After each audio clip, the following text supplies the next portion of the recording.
Hello, knowledge seekers. In this episode of 20-Minute Books, we're diving into Startupland by Mikkel Svane. This book encapsulates the inspiring journey of Mikkel Svane's transformation from working on a small website in Denmark to becoming the CEO of a million-dollar trading company in the United States. Svane shares invaluable insights and lessons he gained through his wild ride in the world of tech startups, highlighting the challenges and rewards of entrepreneurship. The author isn't a stranger to the high-stakes world of business. He is the founder and CEO of Zendesk, a San Francisco-based customer service software company. His wealth of experience and unique perspective make this book a treasure trove of wisdom for those navigating their own entrepreneurial journey. Startupland is a must-read for entrepreneurs and startup founders who are determined to bring their innovative ideas to life. It's the perfect guide for anyone ready to take bold risks and make a real impact. This incredible story of perseverance in the face of adversity is not only inspiring, it also provides practical advice on surviving and thriving in the roller coaster world of startups.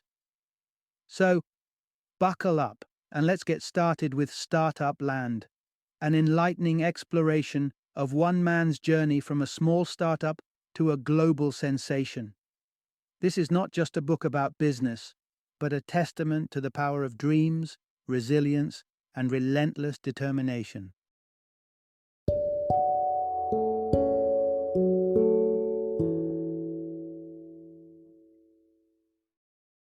Startupland: How three guys risked everything to turn an idea into a global business. Introduction: How can you navigate the shark-infested waters of the startup world? Picture this. You've just concocted a phenomenal idea that could revolutionize an industry, or perhaps you have an existing concept that hasn't quite broken through yet. Either way, your goal is simple yet colossal: to transform this idea into a thriving venture. In the wide open expanse of entrepreneurial landscape, the competition is brutal. It's survival of the fittest, as everyone is bent on turning their own groundbreaking concepts into successful realities. So, the pertinent question arises: how can you make your idea stand out in this fiercely competitive world of startups?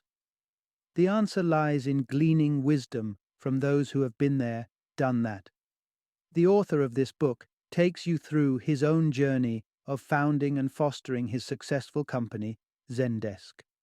From nurturing a budding idea to steering a blossoming US-based enterprise, the author candidly shares his own roller coaster ride, sprinkling in a wealth of advice on how you can catapult your own idea into flight. In this narrative, you'll uncover the attributes of a great investor, the significance of honing your team-building prowess, and the rationale behind the author's decision to transplant from Copenhagen to the United States. Part 1. Your initial forays might not lead to your final destination, and that's perfectly okay. Imagine this scene.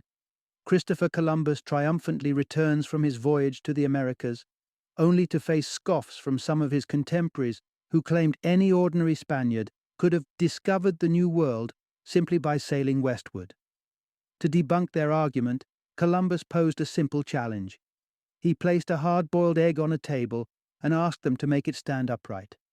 After their repeated failed attempts, Columbus gently tapped the egg, flattening a tiny portion of its shell and allowing it to balance upright. The lesson to be drawn here? It's straightforward to execute something once the method has been laid out. But when the way forward is unclear, it requires you to take a leap of faith, very much like launching a startup. Starting a startup demands that you harness your entrepreneurial spirit to explore unfamiliar territories. Before breathing life into Zendesk, a software tool designed to amplify customer support capabilities of businesses, the author dabbled with various projects.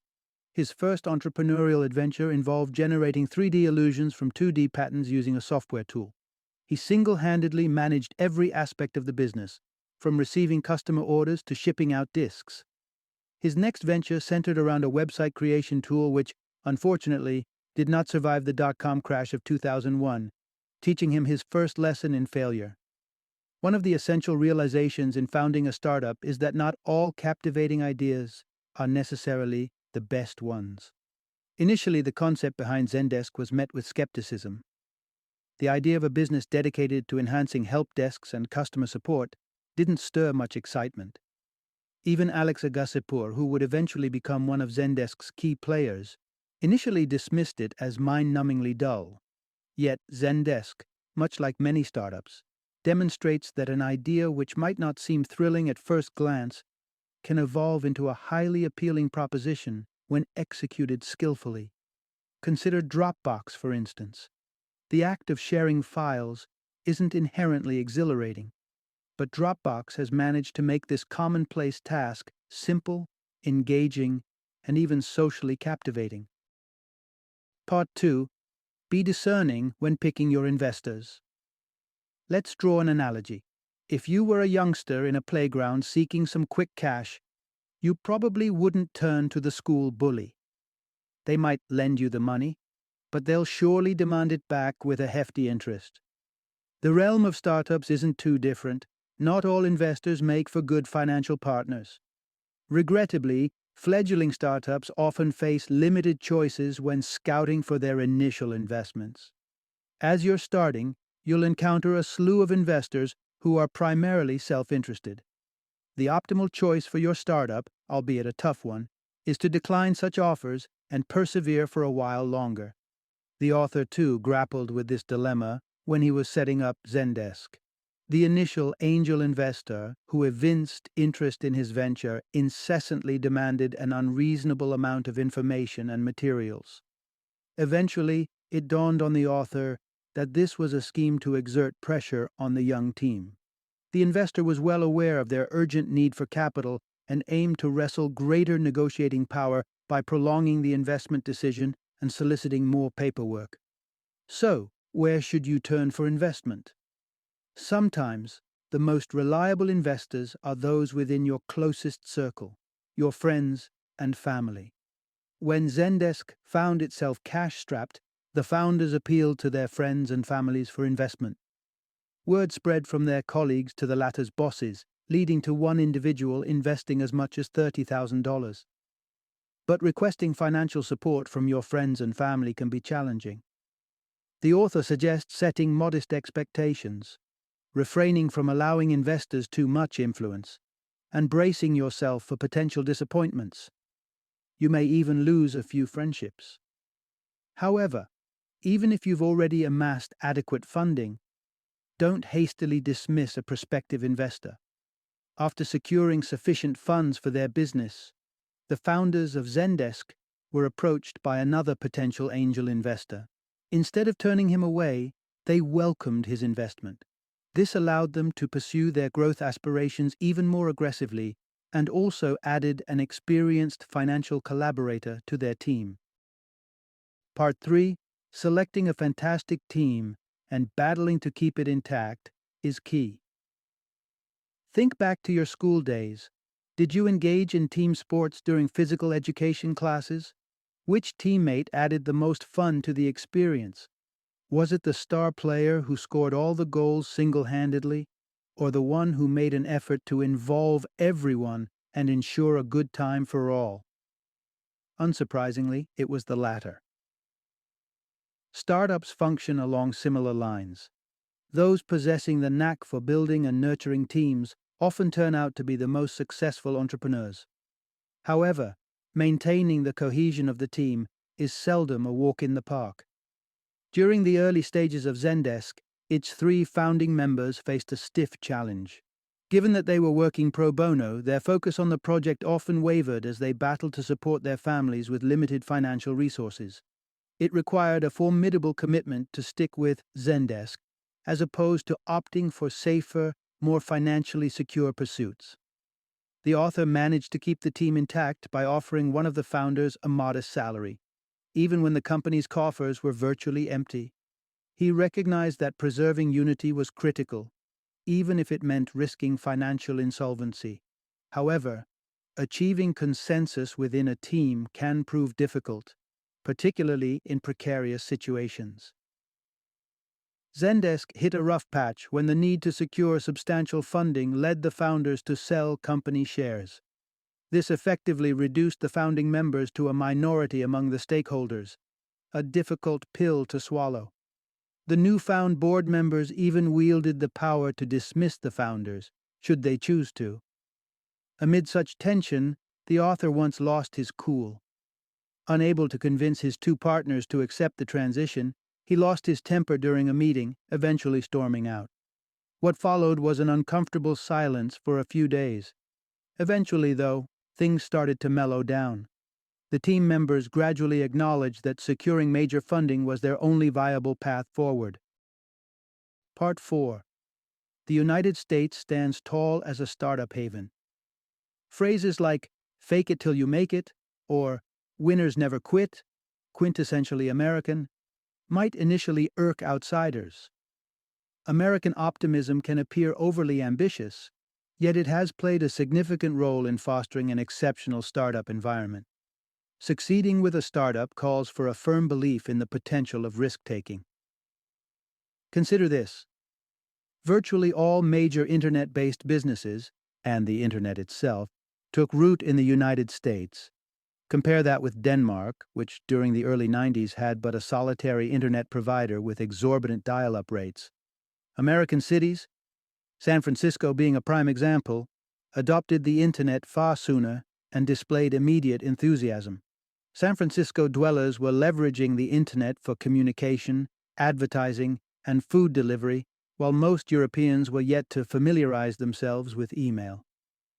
What's the reason?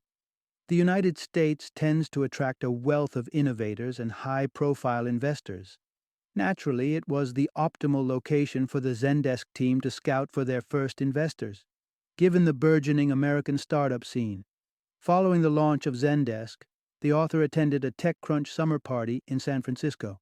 He was astounded to discover that almost every attendee had either heard of or was utilizing his product and were all working on their own startup ventures.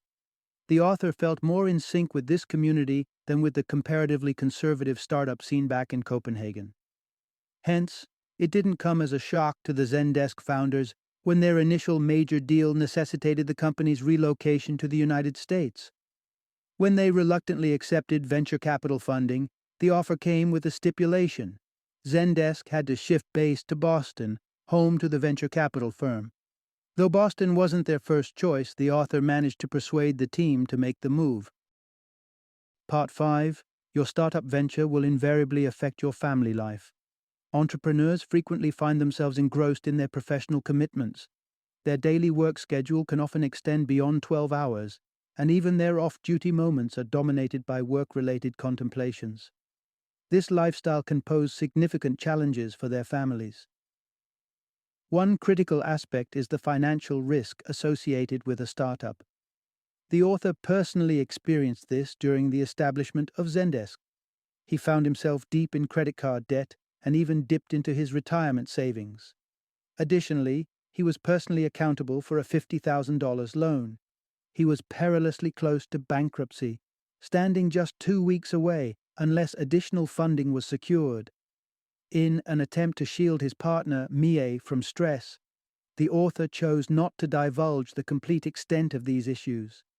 Additionally, the author's work exerted further strain on his family due to a relocation from Denmark to Boston.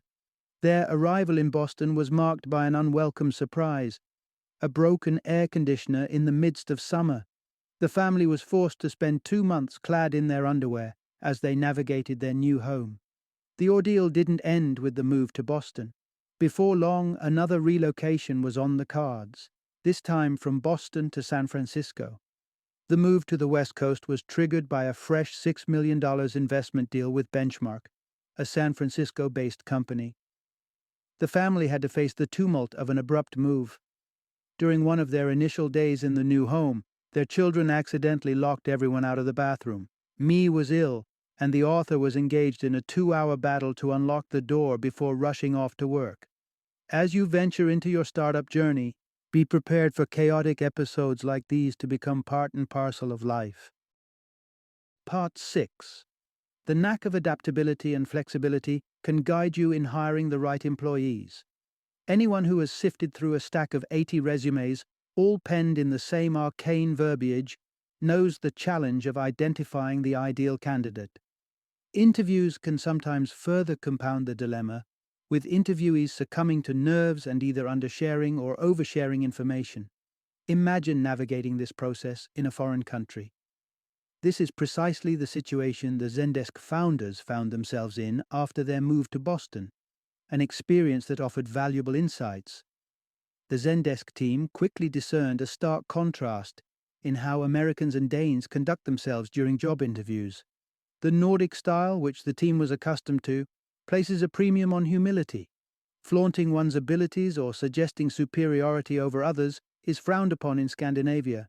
The American penchant for self-promotion and showiness initially threw the Zendesk team off balance. Taking these self-assured assertions at face value, they believed all the applicants to be remarkably talented. The team soon realized the necessity to adapt their hiring approach, leading to the development of innovative strategies. For instance, Zendesk's head of human resources, a former military officer, had an unconventional interview tactic. He would invite potential employees for a casual meeting at a nearby cafe. On the way, he'd walk at a brisk pace, testing their ability to keep up. He would also closely observe how they dealt with the bill. To gauge their resilience, he'd pepper the conversation with strong language. Rather than questioning the applicants on their educational qualifications, Zendesk's recruiters focused on their travel experiences and ways of handling challenging life situations. Part 7. Embrace the inevitability of making mistakes. Embarking on a startup journey can feel like plunging off a 10-meter diving board. You might execute a flawless dive, or you might crash painfully into the water. And undoubtedly, you'll have to take multiple plunges before you truly master the dive. Consider the early days of Zendesk, for instance. The author experienced several stumbling blocks while seeking funding. At one juncture, while the company was still based in Denmark, he made a trip to the United States to meet a potential investor from a venture capitalist firm. Unfortunately, the timing couldn't have been more ill-fated. It was 2008, the year of the financial crisis. The housing market had collapsed, and banking giants like Lehman Brothers and Merrill Lynch had gone under. The prospective investor and his partners were locked in a heated debate about investing in the author's project. Ultimately, they chose not to. Another typical mistake startups make is neglecting minor yet significant details in the early years. This was a lesson learned when Zendesk hired Amanda Kleha, an ex-marketing manager from Google. On her first day, Kleha arrived without a laptop, under the impression that the company would provide one. When she had to return home to fetch her personal laptop, she quipped about having indeed joined a startup. This incident led the author to understand the need for a more comprehensive onboarding process. The most detrimental missteps, however, are those that impact your customers. The author learned this the hard way when Zendesk proposed a price hike, sparking an uproar among their customers. Negative comments flooded the internet, posing a risk to the company's reputation. This episode made the author realize they had taken Zendesk's customer relationships for granted. While they had notified the customers about the price change, they failed to justify it. Consequently, the customers felt as though they were being charged for something they hadn't agreed to. Zendesk promptly issued an official apology and retracted the decision to increase their prices. Final summary. The central idea of this book, the journey of building a startup, is characterized by nurturing novel ideas and embracing risks, meaning there's no standardized recipe for success. Assemble a robust team, steer clear of dishonest investors, brace yourself for missteps, and adapt your plan when circumstances don't pan out as expected. You're bound to encounter unforeseen hurdles, just as the author did while shaping Zendesk. But remember, just like the author, you too can cultivate your startup if you remain flexible and dedicated to your vision.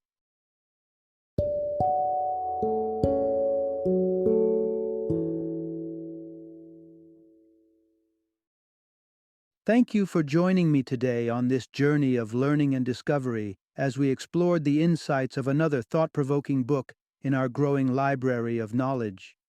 If you've enjoyed our time together, please take a moment to follow our podcast, give us a 5-star rating, and share 20-minute books with other knowledge seekers. Your support truly means a lot. Don't forget to join me again in the next episode, where we will delve into another enriching book. Until then, happy reading and happy listening.